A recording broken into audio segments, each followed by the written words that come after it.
Uh, Thanks for that introduction. Looking at the group, it's a real privilege to be a moderator of this diverse group. We have representation right from the dairy industry to meat industry, online heavy, offline heavy.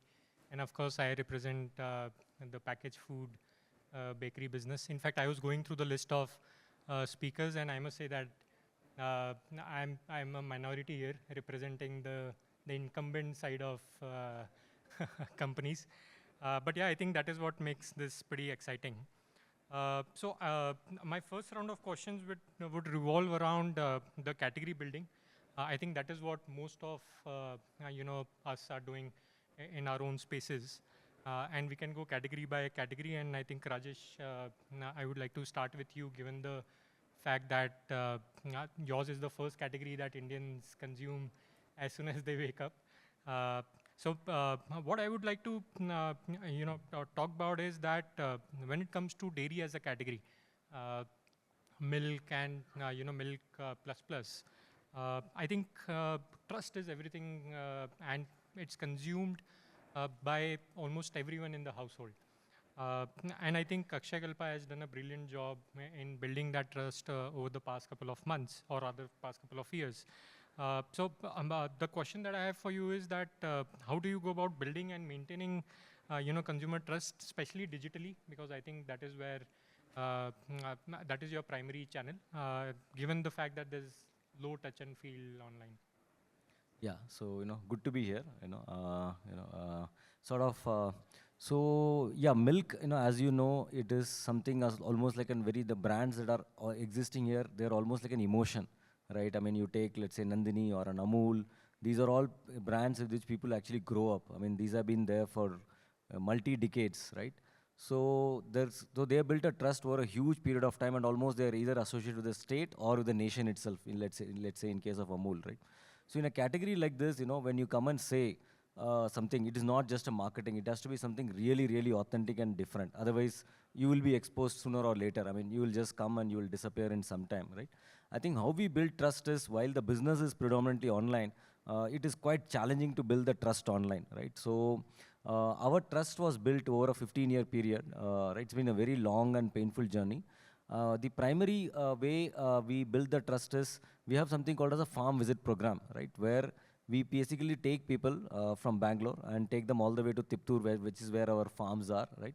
And give them a very, one full day or sometimes a 2-day immersive session on what goes into an organic milk production, right? Like what is the conventional milk versus organic milk, so that they can feel it there. I mean, they can actually then meet the farmer, understand from the thing. That is where they develop more trust. Oh, I didn't know that organic means so much. I mean, it's not just another fancy packaging, or it's not just another marketing statement. We are actually going and changing the, what the cow eats and what is happening to the soil on which the cow's food is grown, right? It is that deep. So once they appreciate it, then they really trust it, right? So either you see it, or somebody whom really trust, they tell. I mean, the other way it is that, okay, I have seen it and come. Then they go and like tell some, they become a champion in that particular apartment and say, hey, you know what, I had checked it, and it looks authentic, right? So that is how it, it's slow and steady. It sort of got built. Yes, there are today with digital medium, it has helped to sort of further, validate it, further sort of expand the trust. I mean, through thing, but just a influencer marketing or just a thing, just a digital alone is quite challenging to build. So we built it over a period of time via these sort of farm visit programs. Very costly, very painful, but we felt that, when you're building something absolutely new, and experiencing it firsthand really, really helped. And second thing we did is we do a lot of what we call as the BTL activations, which is more again on the ground, going to an apartment and explaining what we are doing, putting up a stall. That also helped to a large extent, right? And these are not unlike a normal category in ours, it's going to be always a repeat purchase. It's almost a daily purchase. So it's a subscription model. So it does take a little bit more time for people to build that trust and like come on board. Oh, very interesting. So the age-old word of mouth Yes. plus on-ground activation Correct. uh, is what helped Akshayakalpa build that trust. Correct. Oh, Correct. very interesting. Um, my next question is Santosh, for you. The category in which you operate in, consumers are extremely sensitive about hygiene, sourcing standards. So again, how do you use digital storytelling to address some of these concerns, build trust, acquire consumers, retain consumers? So if you can touch light upon that. Sure. Thank you, and thanks for being part of this. So ultimately, right, the purchase is actually a result of a few things that are happening in customers' minds, right? So one is why this brand, and how would you send the message to the particular customer, right, or a set of customers, right? So in Fresh2Home, so what is the fastest way to build a brand? It is to build it slowly, right? So which is the reason why there is a 15-year story and 10-year story of Fresh2Home. But what we have done from the beginning is the unshakable vision of our CEO, Shan, who actually thought that it is not good enough to give any product to the customers, right? So he mentioned that I will give it to the customers only those products that I will eat myself or feed my family with, right? So, but that is an inside, vision, for example, right? Now, how we translated that is by giving specific differentiators to the customer to establish why this and why not that, right? So we have mentioned that we are the only brand, who has no preservatives. We have certification for all the, the products, all the batches that we have.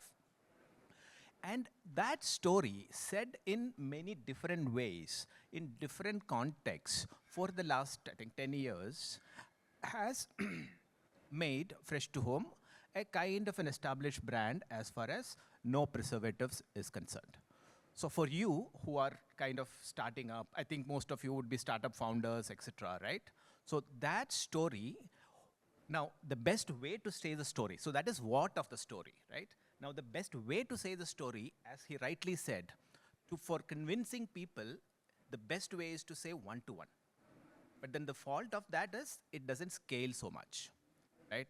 So you will have to take this, elevate this into an online kind of an ambit, and then see what are the various different creative hooks that you can use to say the story in a compelling manner, which is what Fresh2Home is. One more thing for us, two things, in fact, when people are purchasing from your website or even from e-commerce channel or offline channel, to give the best results out of your, basically to drive the best ROI, it would be a good idea to have multiple products, which is contiguous to the core product messaging, right? For example, we have extended our brand and our product line into multiple adjacent areas products, right? So we have, various dairy, we have, which is basically in the fresh kind of a platform, but also not necessarily chicken and fish. One more thing that we can perhaps, what I would suggest you guys, if you are a startup founder and not, the scale is not too big, right? Put the messaging on your pack, right? Because that would be the cheapest way to influence repeat purchases, for repeat purchases.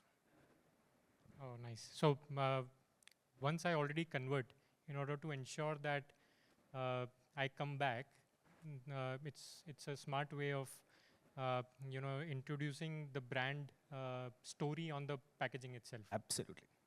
Got it. So an added question, because you talked about no preservative as your key hook.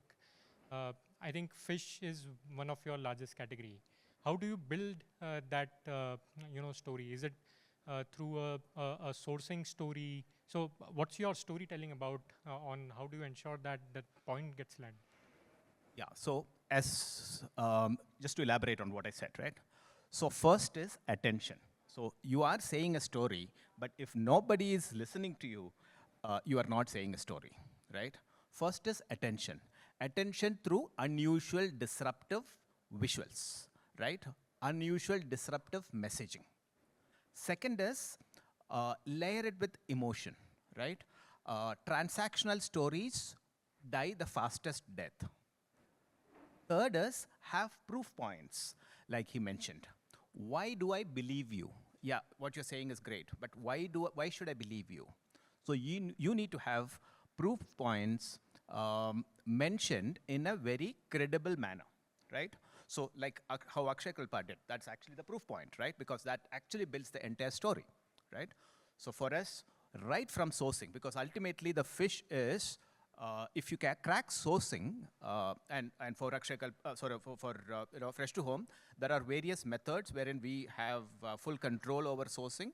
And then second is the certificates itself, right? That is actually a huge proof point we do around 90 odd tests to make sure that we do not have formaldehyde and various other things, right? Ammonia, I mean, which are the kind of basic things that, there are people who would be doing that in especially fish category, not so much in chicken, but chicken there are other problems. So one is saying the story, and then second is showing credible proof to the customers, right? So this I think so involves both these. The certification really, as in, is the beauty of the entire storytelling, right? Yeah, correct. And ultimately, the market is very relative, right? So, for example, you might not be able to, I mean, from your point of view, you might not be able to bring certificates and various other things, right? But then saying the story convincingly and over a period of time with frequency, tend to build that credibility as well. Got it.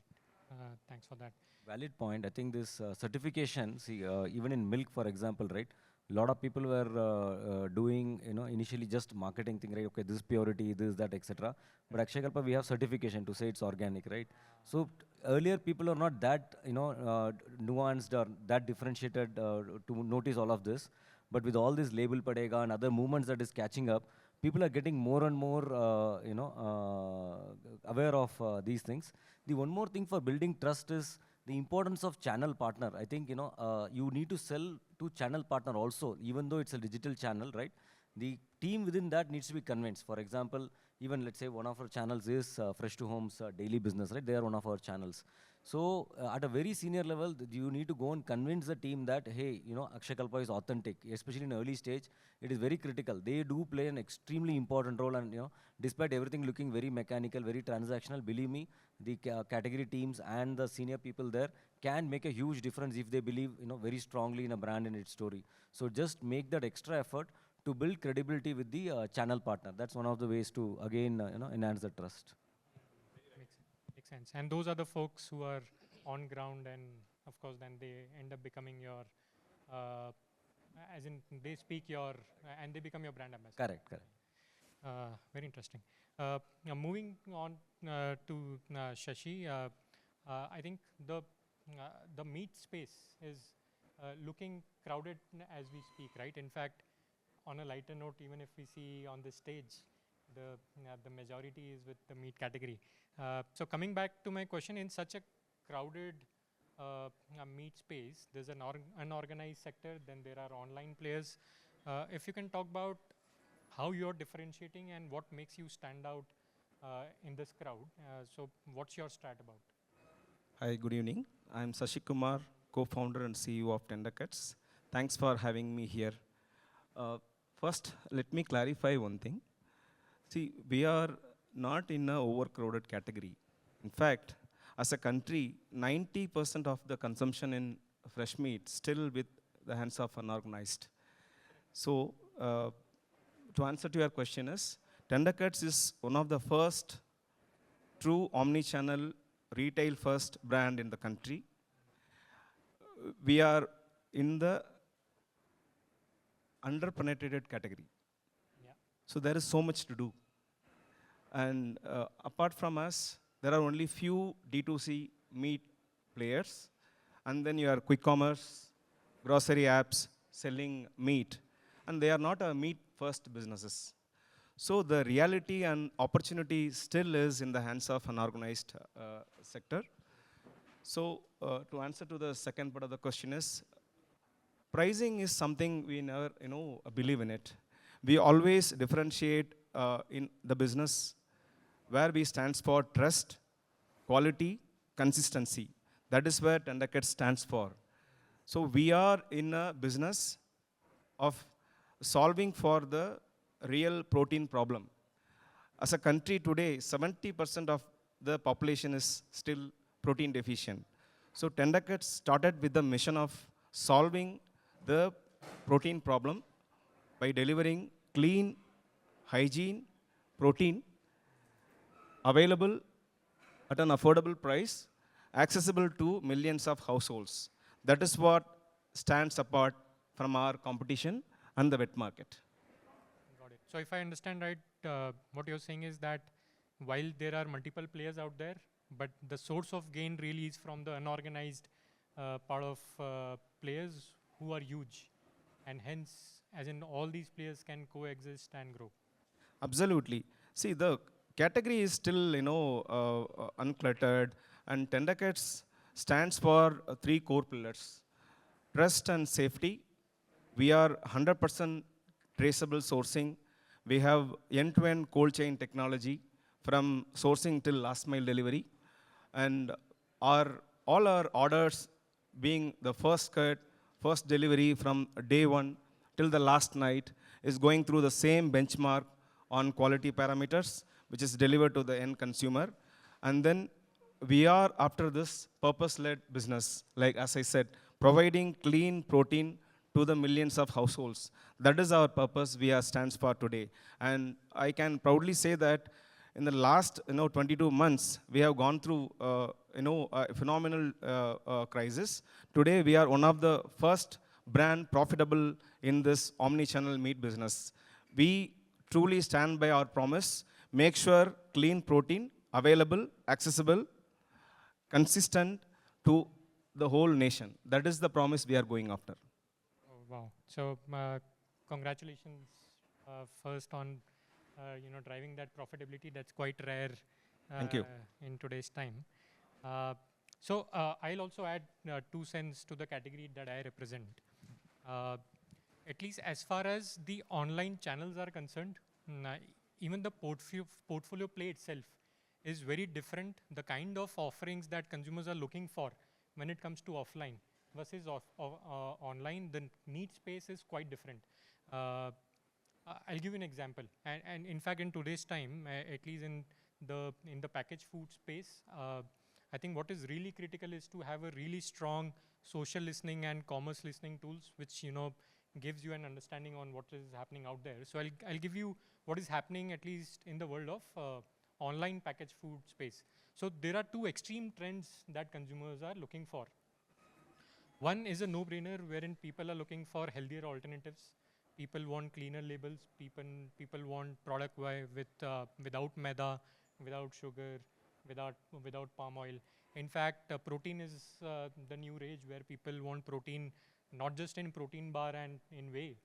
People want protein in dahi. People want protein in products that already exist, right? In cookie, people want protein. So that's one extreme. And of course, when it comes to our play, we are introducing those offerings only for the online platforms, because at least at current stage, those demand needs don't exist in major mass pockets of offline.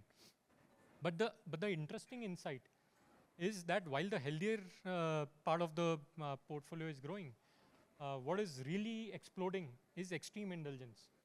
So I think what we've seen online consumers demanding for is that when they're indulging, they don't want the usual sandwich biscuits, which is bourbon jam jam of the world. What they really want is an extreme indulgent experience. So we've recently launched a product which is real chocolate on top of biscuit, did 2 crore in the first month of launch, etc. So the propensity to experiment is extremely high. But the other problem that comes with it is that your R&D has to be always on your toe. Always they have to be on their toe to deliver on the requirements that keep coming up. Yesterday I was going through the insight reports, and Kunafa suddenly from a search volume standpoint is exploding. Now speed to market is the key. If we have to capture the market, we have to do within a few weeks' time. So I think the real game for us is in differentiating the portfolio, and that also works for us in a way where we protect our core, which is offline market, and at the same time we create category of the future, which is in the online space. But I think one caveat is, at least from our perspective, what we are seeing is Indian consumers love trial generation. So be a little bit, careful on the initial green shoots. Like, don't mistake them for the forest, right? So just be a little careful and always look at the repeat cohorts. Correct. Because Indians love experimenting, and a lot of brands just go gung-ho about it. They raise their money and then they keep expanding, and then they find that, oh, suddenly they hit it. So just be, well, that, it's the right strategy what Britannia is doing, right? I mean, they protect the core and then keep on, like, experimenting with this. Take it as an experiment, and at least with all the now the channel partners are giving repeat rates. So work with the channel partner and get the repeat rates. That will give you the amazing comfort. Actually, you're right. And hence how it works for us is that even before we launch in offline channel, because it's really, it sucks your energy, right?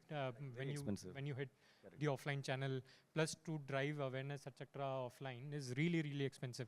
So what really helps is when we go digital first, it also in a way behaves like a research for us, where we know that what's the kind of traction, let's say 5 of my products are gonna get, and maybe 1 or 2 which really succeed, then I'm gonna go and launch in offline. So it works hence both way for us, which is testing out the product at the same time building business online. So with that, I'll move to the second round of question, which is gonna revolve around the channel of choice. And in today's era, even within digital, there are so many channels which have evolved. It started from marketplace, now there's D2C, then there's subscription model. Now quick-com, of course, is the fastest of the lot.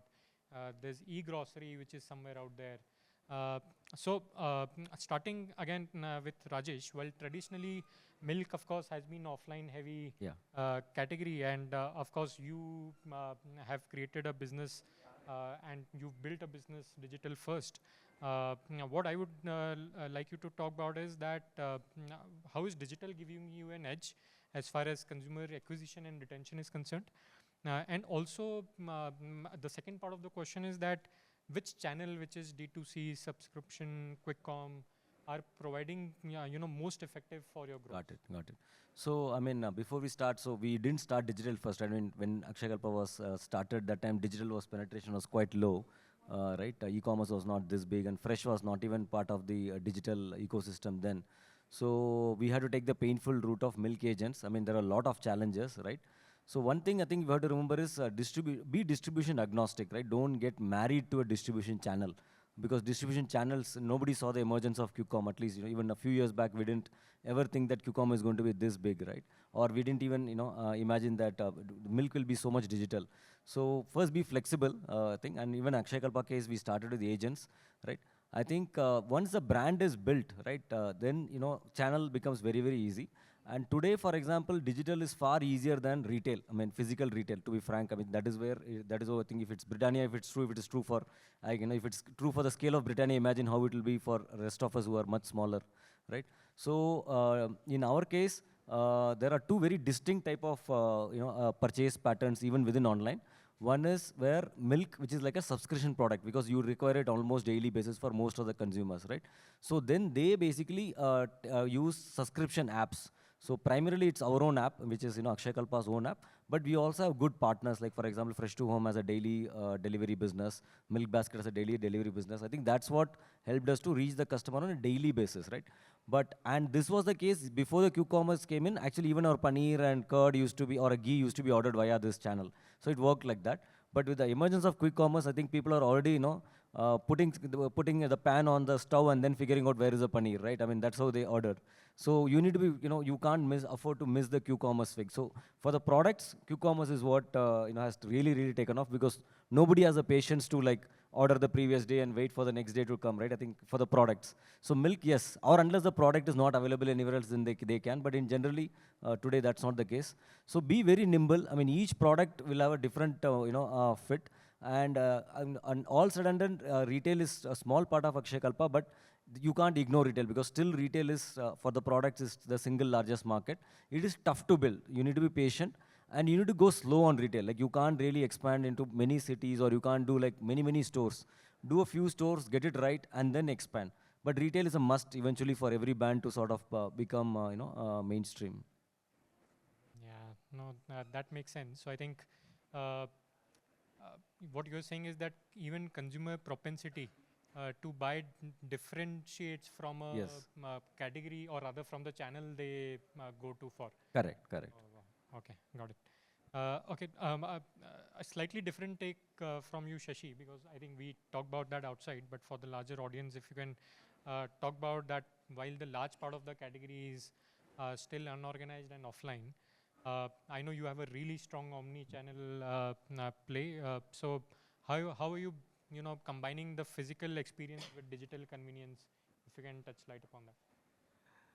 So at TenderCuts, uh, our omni-channel strategy is something not retrofitted. I often say we are born omni-channel. So our offline first approach is what really build the trust in this category where trust is very fragile, right? So once you've broken the trust, you will not get the repeat, then your retention and engagement doesn't happen. So that is where our retail store comes first. So from the start of the business, we were an offline first category, and our stores build the trust, also act as a fulfillment centers for the online convenience customers. So with this mix, we are making a true omni-channel business in this category. Online, of course, brings the data insights, engagement part, right? But offline is where your real customer engagement starts from the store. So that is where we are different from the others from the market, where most of the D2C players now retrofitting the omni-channel model in this category. Yeah, and that's a tough one to crack, right? But you had that going for you from, like you're saying, it was part of your DNA, and now you're only scaling it up. Right. Got it. Again, slightly different nuance from you, Santosh. How are you? So the category in which again you operate in, the shelf life, again, I'm assuming would be one of a challenge to maintain, right? So how are you using data from the digital channels in which you operate in to improve supply chain efficiency, to reduce wastage, etc.? That'd be a great question. I think for all ultra fresh startup founders over here, I think that would be a very, very relevant question. First of all, let's ask what would be your preferred channel of purchase? I mean, not just our categories, but generally. Let's rephrase the question. Which is your prime channel of purchase? Quick commerce, e-commerce, offline? Quick commerce, raise your hands. Quick commerce, first channel of purchase, right? All right, okay, I think 50%. Retail would be the first channel of purchase? Offline retail? Offline retail would be the first channel of purchase. Okay, great. So around 10%. E-com is the first channel of purchase? Okay, so e-com and retail are kind of similar, right? So I mean here, so I think that is basically the point, right? Especially in metros, what we are seeing is the top India one, as they call, right? 3-4%, which is basically around 7-8 crores people, right? Would be kind of quick commerce first or e-commerce first. I mean that's fast transforming into quick commerce, etc.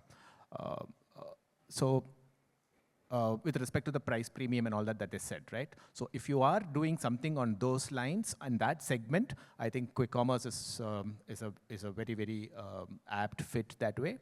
But on the other hand, offline customers, this is from our experience as well, they are pretty touchy about the price points. So the other one, health premiumization, is actually a done thing, as long as you have enough story to say and your product supports it. I think the first one is product, right? If the product doesn't do justice to whatever story you're saying, then you will not get you will get the first purchase, you will not get the second purchase, right?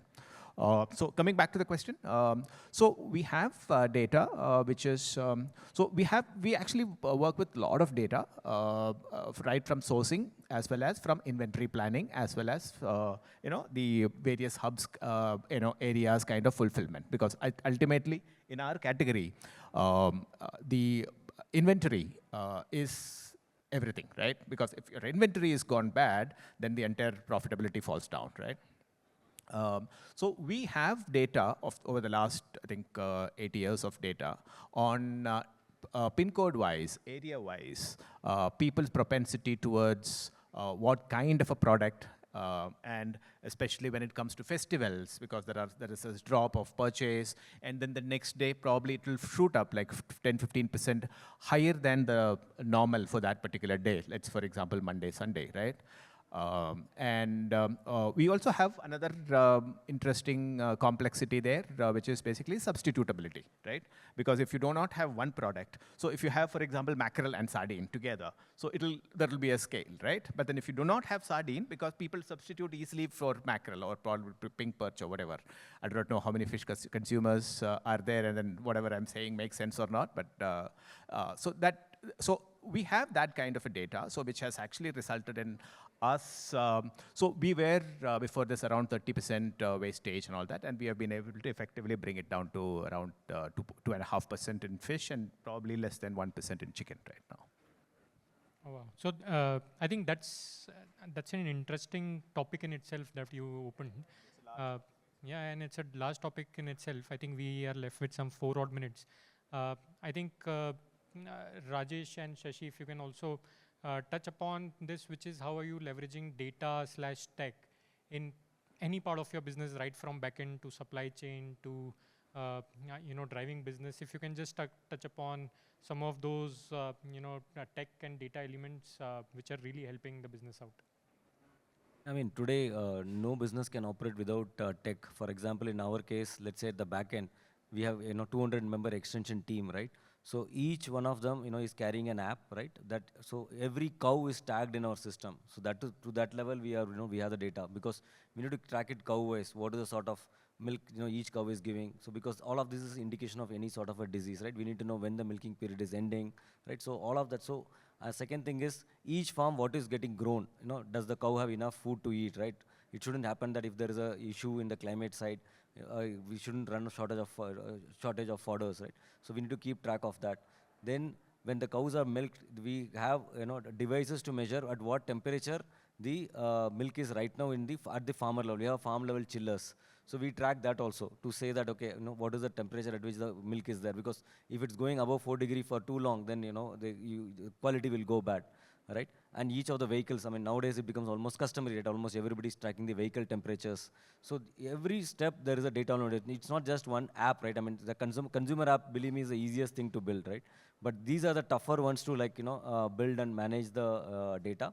Yes, I think where it has really helped is there are a lot of very good tools now available, and with AI and artificial intelligence coming in, the ability to run correlations to figure out cause and effect has improved tremendously. So for D2C businesses like us who are engaging with the customer, it is now a huge blessing. So just leverage, a lot of ready-made tools that are available, and for the front-end data analysis.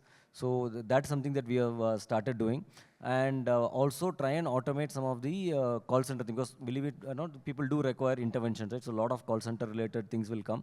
So that is one more place where we have seen a decent amount of technology application. And even very simple things like, like a PO reconciliation. I mean, it may sound very, very mundane here, but when you're dealing with channel partners, if you don't, do it properly, then, your 10% margin is gone, right? So there are now technology available for that. So each and everything, you can tech stack. You do need a good technology partner. I mean, either in-house or some sort of a very credible partner, even though tools are available to integrate that. So from day one, identify that. I would say that it is even more important than a marketing partner or some of the other things, having a good tech partner. To add to Rajesh, see, in a fresh category, this is a high frequency category. Basically, availability is what drives the entire business. So being the first tech-driven omnichannel business, we built a complete end-to-end ERP in-house, which is, planning right from the inventory planning, like demand planning of when customer order what, which product, through using machine learning and AI technology. Right from the beginning of last 10 years, our company has been ensuring that 99% of predictability on ensuring the product availability. That is what determining the consumer happiness by giving the availability first metrics, then your service level, starting from your customer journey, from installing the app till the last mile delivery. Our ERP system works out and out seamlessly. That is where TenderCuts stands for. And we keep innovating many things on the tech side since AI is already there. So we will keep investing many things on the tech side. Thanks for having this question to me. So I'll just add what at least, what we are doing, given the nature of our business, which is extremely offline heavy as well.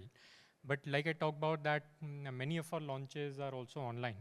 That is where, where AI really helps us, are three parts. One, creative today, almost 100% of our creative today is made through AI. One, cost efficient, second, time efficient, right? And the amount of iterations, etc., that you need, it's really not possible for, the flurry of launches that are happening out there. The second bit, we have some 600 odd SKUs. Performance marketing, media automation, really impossible to do, manually. That is where, again, some of the AI tools help in. And the last bit is forecasting, because in our overall system, we are not made for, smaller innovations, smaller businesses. Our systems are designed for the larger businesses. And that is where, again, AI helps us in forecasting, because we get daily offtakes from our quick com players. So we know which DC, what kind of POs are going to come in. So that predictive analysis helps us preempt purchase order, and hence we end up delivering on that. So I think we are right on time. Time's up. Okay. So one just last thing. I mean, we are also trying to help people who are into the agri and food value chain, with people who are starting out with a special program. So do get in touch with us in case there are founders who are interested in doing something in the agriculture value chains. So we are having a special program for that. Super. All right, let's give both our moderator and our panelists a big round of applause, concluding the final panel for the day. Thank you so much for all of your inputs and insights. We'd like to felicitate you, so kindly remain on stage.